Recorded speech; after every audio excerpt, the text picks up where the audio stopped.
أعوذ بالله من الشيطان الرجيم.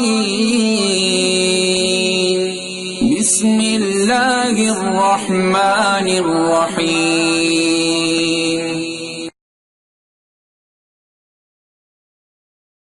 نہ کرو. اس آیت کریمہ کا ترجمہ، اے ایمان والےو میرے نبی دی آواز کو لا ترفعوا اصواتکم فوق صوت النبی، میرے نبی دی آواز تو تہاڈی آواز اچھی نہ ہوئے.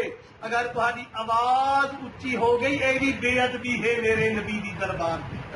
اللہ نے دیکھو کتنا ادب سکھایا.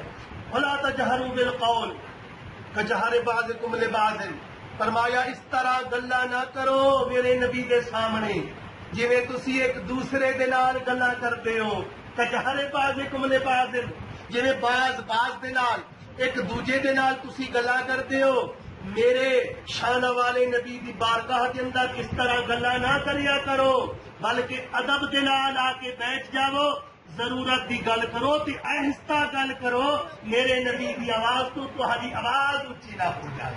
پھر اگے فرمایا ان تحبط اعمالکم، قرآن فرما رہے ہیں اگر تہاڈی آواز اچھی ہو گئی، اگر میرے نبی دی بارگاہ کے اندر عام لوگاں دی طرح تسی آگے گلا کیتیاں کلام کیتا، تہاڈے اعمال میں برباد کر دیاں گا. ان تحبط اعمالکم وانتم لا تشعرون، تہاڈے اعمال برباد کر دیاں گا تہانوں پتہ بھی نہیں چلے گا.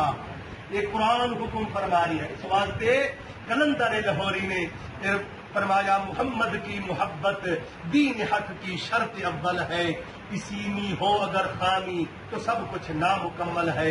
رسول اللہ دی محبت ساری انجمن غلامان مصطفیٰ دا مشن صرف نظام مصطفیٰ اور مدنی سرکار دی محبت، آل اولاد دی محبت، اولیاء الزام دا ادب اور اللہ دے بزرگاں دا ادب اور احترام سکھاواں گے. انشاءاللہ ساڈا بھی بیڑا پار ہوئے گا، اور جنہاں نو اسی بچا لواں گے گستاخی تو جہنم تو انہاں دا بھی بیڑا پار ہوئے گا. اللهم إنك عفو تحب العفو فاعف عنا.